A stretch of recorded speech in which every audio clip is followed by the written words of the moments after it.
Merry Christmas.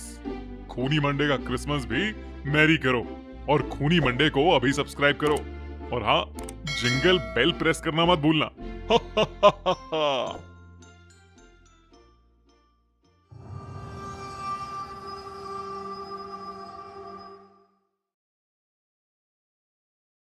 अब खूनी Monday के साथ साथ हमारी नई पेशकश फ्रीकी फ्राइडे भी एंजॉय करो। Check out our new exclusive horror story moth.com only on our Spotify podcast The Horror Show by खूनी Monday, link in description। Scary Santa. Becky, जो सिर्फ 10 साल की थी, अपनी मां ओलिविया से बहुत नाराज थी क्योंकि वो क्रिसमस से एक हफ्ते पहले न्यूयॉर्क से शिकागो शिफ्ट हुए थे और बेकी अपने पुराने घर और सारे फ्रेंड्स को बहुत मिस कर रही थी। ओलिविया ने अपनी बेटी बेकी का मूड ठीक करने के लिए उसे क्रिसमस ईव की शाम को एक टॉय शॉप ले जाकर उसका मनपसंद गिफ्ट दिलाने का सोचा। ओलिविया बेकी को कई टॉय शॉप्स पर लेकर गई और उसे कहीं कुछ पसंद नहीं आया। जब वो वापस घर जा रहे थे तो उनके घर से कुछ ब्लॉक्स दूर एक कोने में बेकी ने अपनी मॉम ओलिविया को एक टॉय शॉप पर गाड़ी रोकने को कहा। उस टॉय शॉप में बेकी को अपना मनपसंद बोर्ड गेम दिखा। जब वो उस शॉप के अंदर गए तो उनके चारों तरफ अलग अलग खिलौने थे जो बहुत ज्यादा सुंदर थे। पर ओलिविया को एक बात काफी अजीब लगी कि उनके अलावा उस शॉप में कोई नहीं था।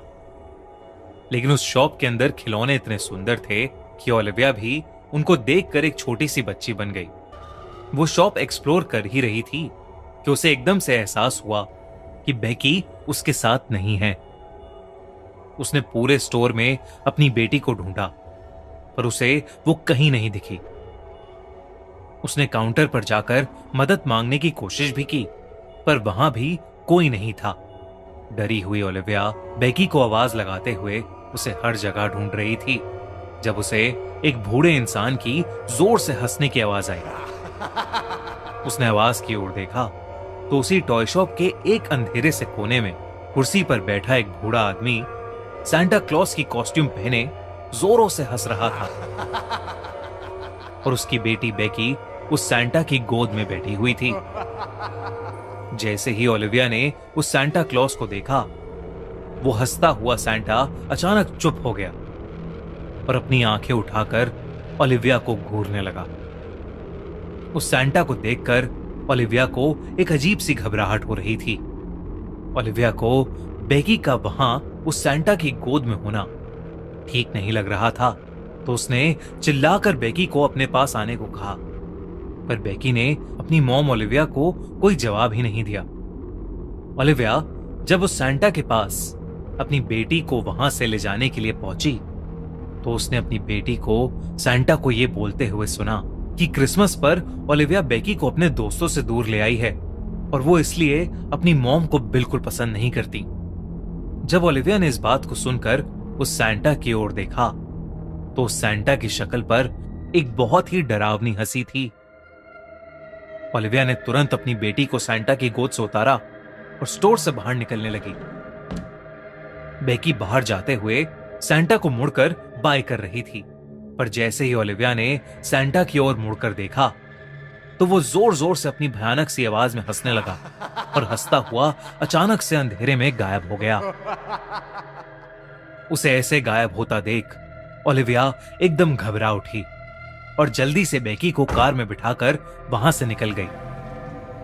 ओलिविया का हस्बैंड टाइलर एक बहुत इंपॉर्टेंट बिजनेस मीटिंग के लिए दूसरे शहर में था जो शिकागो से कुछ ही घंटों की दूरी पर था। घर पहुंचते ही ओलिविया ने अपने पति टाइलर को फोन मिलाया और जल्दी से घर वापस आने को कहा। टाइलर ने कहा कि वो रात तक घर वापस आ जाएगा। रात होते ही ओलिविया ने घर को अंदर से बंद कर लिया और रात को अपनी बेटी को अपने कमरे में अपने साथ सुलाकर खुद सोने की कोशिश करने लगी।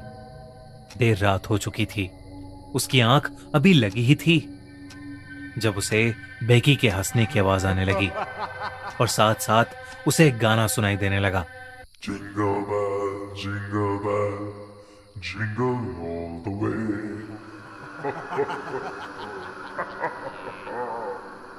ओलिविया ने डरते हुए आंख खोली और जो उसने देखा वो देखकर उसके रोंगटे खड़े हो गए।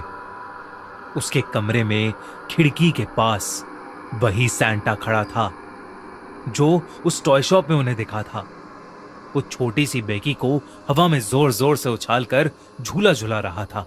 ये देखते ही ओलिविया डर के मारे बहुत जोर से चिल्लाई। उसकी चीख सुनकर वो सैंटा ओलिविया की तरफ मुड़ा और वही गाना और तेज आवाज में गाने लगा। Jingle bell, jingle bell, jingle all the way. Beki जिसको वो हवा में उछालकर झुला रहा था, बीच हवा से जमीन पर गिर पड़ी।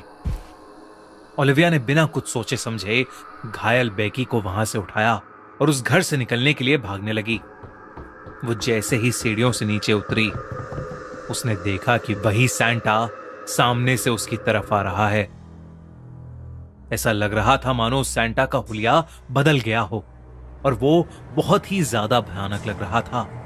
ओलिविया ने अपनी डाइनिंग टेबल पर पड़े प्लेट्स और फोर्क्स उस पर फेंक कर खुद को बचाने की कोशिश भी की, पर वो सब उस सैंटा के आर पार चले गए और उसे कुछ नहीं हुआ। ओलिविया पूरी तरह घबराई हुई थी और अब उसके पास और कोई रास्ता नहीं था। तो उसने अपने घर की विंडो का शीशा तोड़ा और बेकी को लेकर उस खिड़की से कूदकर घर से बाहर भागी। उसने अपनी बेटी को गाड़ी में बिठाया और गाड़ी ऑन की, लेकिन तभी उसे महसूस होने लगा कि कोई उसका गला दबा रहा है। उसकी आंखें जब गाड़ी के रियर व्यू मिरर पर पड़ी तो वो सैंटा उसके पीछे ही था और उसका गला दबा रहा था। उस सैंटा ने रोती हुई बेकी से कहा कि इस क्रिसमस उसका प्रेजेंट होगा उसकी मॉम की लाश। ओलिविया को सांस लेने में बहुत तकलीफ होने लगी और धीरे धीरे उसकी आंखें भी बंद होने लगी। जब उसकी आंख खुली तो उसका पति टाइलर और बेटी बेकी उसके पास बैठे थे और वो उसे होश में लाने की कोशिश कर रहे थे। टाइलर के साथ ओलिविया के कुछ पड़ोसी भी थे जो उसके घर का शोर सुनकर उसे बचाने आए थे और तब उन्हें ओलिविया अपनी कार में बेहोश पड़ी मिली थी। उन्होंने ही उसे हॉस्पिटल में एडमिट कराया था। जब उन्होंने ओलिविया का पूरा किस्सा सुना तो उन्होंने बताया कि वो टॉय स्टोर जिसमें वो गए थे वो कई सालों से बंद पड़ा है। कई साल पहले इसी टॉय स्टोर में एक पागल आदमी काम किया करता था जो क्रिसमस के दिन सैंटा क्लॉज बनकर लोगों के घरों में घुसता था और अपने मजे के लिए उन्हें डराता रहता था। एक दिन कुछ लड़कों ने उससे परेशान होकर क्रिसमस ईव की रात उसे वापस डराने के लिए उसकी टॉय शॉप में पटाखे जलाकर उसकी शॉप को बाहर से लॉक कर दिया। उसमें से एक पटाखा गिफ्ट रैप और क्रिसमस ट्री वाले सेक्शन में जाकर फटा, जिसकी वजह से उसकी पूरी शॉप जल गई और उसी आग में जलकर वो सैंटा भी मर गया। कहते हैं कि तब से हर क्रिसमस ईव पर वो खंडर अपने आप ठीक होकर कुछ लोगों को टॉय शॉप जैसा दिखता है और अगर कोई उस टॉय शॉप में जाकर उस सैंटा से कुछ मांग ले तो वो सैंटा उस इंसान के घर जाकर उसकी या किसी फैमिली मेंबर की जान ले लेता है। उसके पड़ोसियों ने बताया कि उस एरिया में कई ऐसे इंसिडेंट हो चुके हैं जहां लोगों ने उस डरावने सैंटा को देखा है। ये सब सुनकर ओलिविया ने अपने आप को खुशनसीब माना कि वो और उसकी बेटी उस रात बच गए। इस इंसिडेंट के बाद उन्होंने अपना घर भी शिफ्ट कर लिया, लेकिन उस भयानक सैंटा का चेहरा शायद ही ओलिविया कभी भूल पाएगी। हमारी अगले हफ्ते की कहानी सर्कस स्पॉटिफाई पर ऑलरेडी लाइव है, तो डिस्क्रिप्शन में दी गई लिंक पर क्लिक करिए और जल्दी से उसे सुनिए। अगर आपको हमारी कहानी अच्छी लगी तो हमारा चैनल खूनी मंडे अभी सब्सक्राइब कीजिए और हाँ, विश यू अ मेरी क्रिसमस।